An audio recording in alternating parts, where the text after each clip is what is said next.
Bismillahirrahmanirrahim. Assalamualaikum warahmatullahi wabarakatuh. Waalaikumsalam. Salam kedaulatan rakyat. Salam. Sahabat, ini banyak penonton di MotoGP.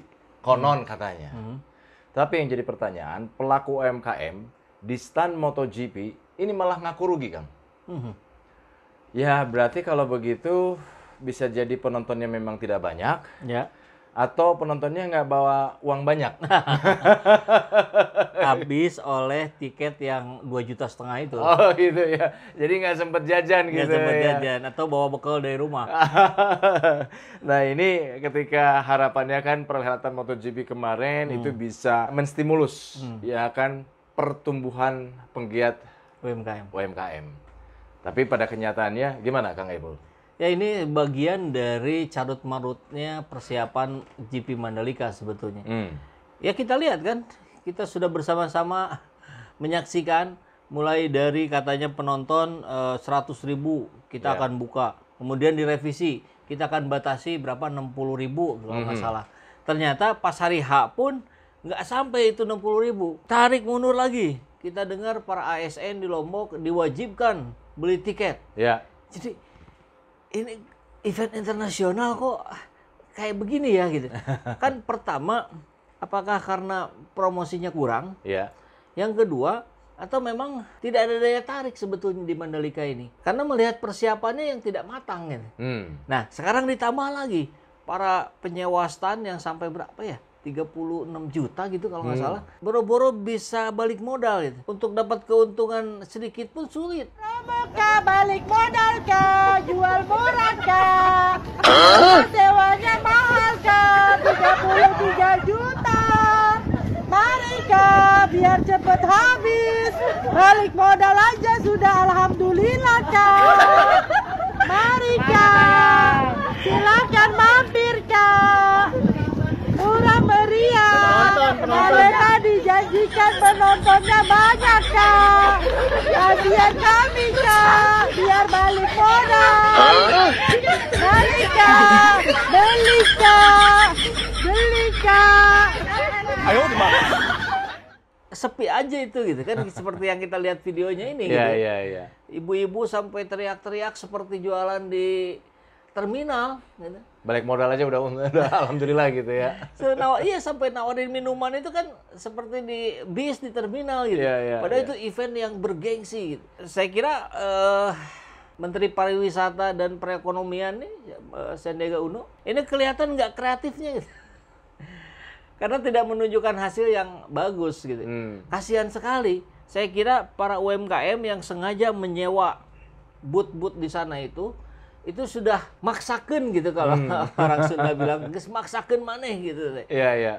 Demi sebuah peluang yang diharapkan besar dan mendapatkan keuntungan. Ternyata boro-boro. Ya, ini kan Sekretaris Usaha Kecil Mikro Menengah Lombok, Loteng Muhammad Husni menyebutkan bahwa sebetulnya saking sepi soal pengunjung ini beberapa UMKM sampai akhirnya menggelar demo itu, Kang. Aksi demo. ini terjadi di dalam dan di luar sirkuit Mandalika. Wah, ini nggak terekspos media besar nih, karena kita juga baru dengar. Wah, luar biasa. Artinya ini kok seperti yang di semua lini bermasalah. Iya. Nah, ini kan bahkan para UMKM ini kan walaupun berada di area yang strategis nih kan, di area strategis, tapi masih saja pembelinya kurang gitu. Iya. Nah, berarti ada sesuatu itu. Itu saya kira di persoalan carut marutnya itu salah satunya adalah tempat parkir para penonton.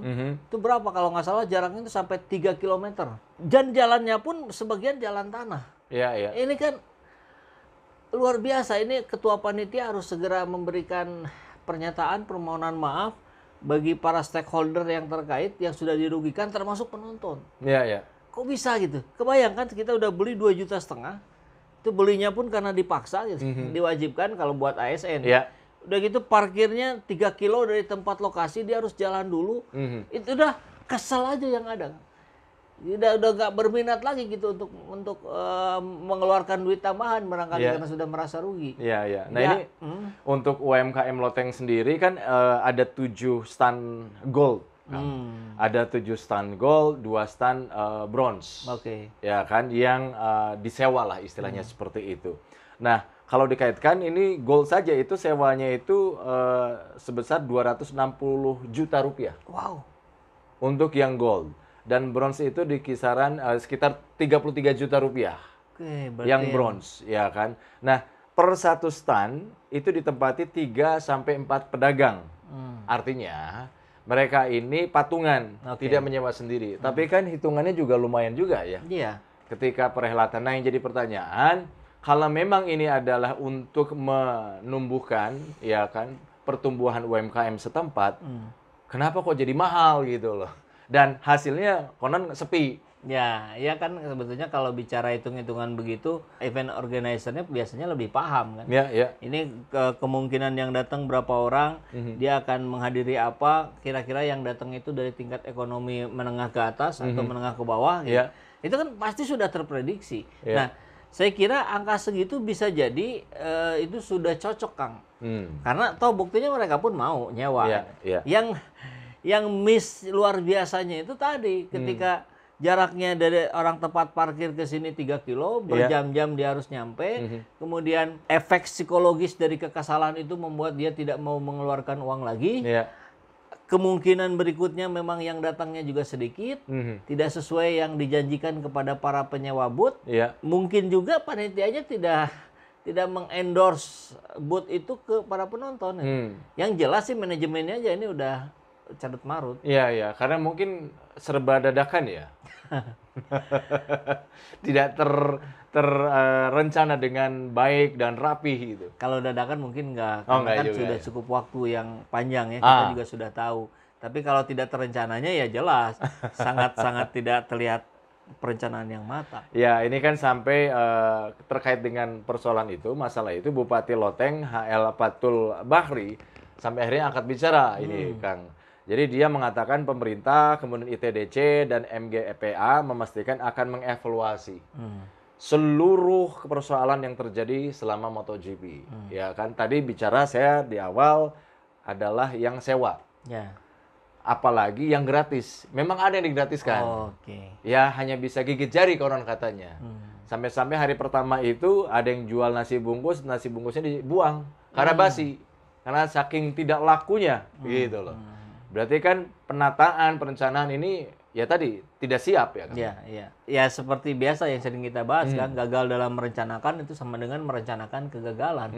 Jadi karena sudah kita lihat dari awal pun ini sudah banyak ketidakjelasan, ketidakmatangan, ya buahnya ya seperti ini. Tapi satu sisi tetap, Kang, selalu ada sisi baik gitu. Dari situasi ini ya minimal ini buat panitia Formula E Jakarta ini menjadi pelajaran penting, jangan sampai kegagalan cara-cara yang dilakukan di MotoGP terulang di Formula E Jakarta. Termasuk pawang hujan nggak usah pakai. Itu diperkuat aja BMKG-nya dengan modifikasi hujan. Nah, ketika kita bicara soal penyelenggaraan ya kan, sesuatu yang besar, perhelatan olahraga, apalagi ini kan kelasnya kelas dunia, Kang. Sementara saya nggak tahu apakah di luaran sana, di luar Indonesia itu persepsi yang dibangun, ya kan, image yang dibangun itu bagus, ya kan. Tetapi di dalamnya menjadi sebuah pertanyaan. Nah, kepentingannya ini lebih mengarah ke kepentingan para penguasa, ya, atau kepentingan rakyat ini, Kang. Kalau melihat dari kondisi-kondisi yang ada. Ya, tentu harusnya ini membangkitkan seluruh aspek kehidupan di Indonesia ya. Nama baik Indonesia naik, kemudian kesejahteraan ekonomi naik karena ada pergerakan orang-orang dari seluruh dunia masuk ke Indonesia. Indonesianya juga citranya membaik ketika sorotan dunia masuk ke Mandalika dengan keindahan alamnya di sana gitu. Saya pernah ke sana, Kang. Memang luar biasa. Saya sih lebih suka Lombok dibanding Bali gitu ya. Masih jauh lebih alami lah. Nah, tentu ujungnya ya citra pemerintah yang naik. Upaya-upaya untuk mendorong presiden 3 periode atau tunda pemilu itu menjadi amunisi yang bagus kalau Mandalikanya berhasil. Nah, tapi kan kita bisa lihat secara objektif ini kegagalan di mana-mana terjadi. Tentu niatan hari ini, niatan yang Kang Ijul tanyakan tadi saya kira sudah tidak relevan karena ya faktanya baik pemerintah maupun rakyat tidak ada yang terbantu dengan event ini. Tentu seperti biasa ketika kita bicara begitu bukan kemutlakan. Ya 1-2 hotel mendapat untung besar lah tentu ya dengan di booking satu hotel bahkan mungkin ada yang seperti itu gitu. Cuman secara umum jelas ini tidak mengangkat apapun. Di mata internasional pun saya kira sama itu. Kenapa? Yang muncul kok malah Rara gitu. Tapi terus lalu kenapa dengan selesainya Mandalika itu, wah ekonomi setempat menjadi tumbuh gitu kan? Ada datanya. Berita-beritanya ada seperti itu. Ini salah satunya dimuat beberapa media, Kang, media mainstream. Ya salah satunya antara news.com ini kan. Jadi di situ disebutkan Sandiaga Uno menaksir MotoGP memberi multi efek ekonomi di atas 500 miliar rupiah. Berarti kan itu luar biasa ya kan. Kemudian ada lagi di yoursayswara.com ini. Itu MotoGP Mandalika tahun ini ekonomi NTB menggeliat. Terus kemudian dari neraca.co.id gitu. MotoGP Mandalika mendorong ekonomi masyarakat lokal menjadi lebih baik gitu loh. Jadi berita-berita yang muncul itu kan berita-berita yang membanggakan, melegakan gitu. Tapi kita tahu faktanya seperti apa. Ya kalau tadi bicara Sandiaga Uno menaksir keuntungan lebih dari 500 miliar karena multi efek. Pertama itu baru taksiran. Datanya saya kira belum ada. Karena ini kan baru beberapa hari atau seminggu lah ya. Mestinya kalau sudah ada ya bisa dilaporkan benar nggak itu ucapannya Sandiaga Uno terbukti tidak gitu.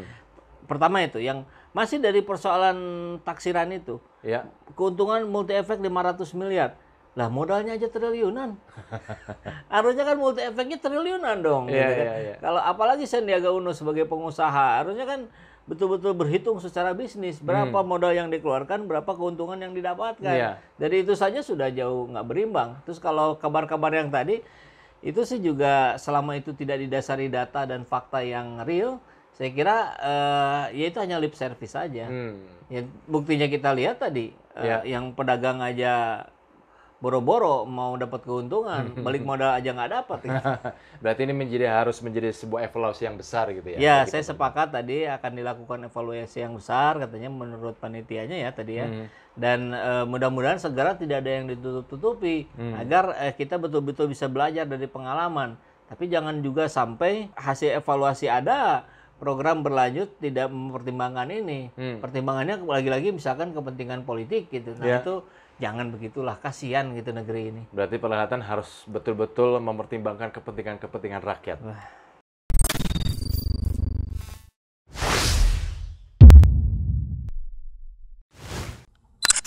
Alhamdulillah program renovasi toilet masjid sudah berjalan. Mudah-mudahan seluruh amal jariah, donasi, wakaf dari sahabat semua untuk mendapatkan ganjaran dari Allah jauh berlipat ganda.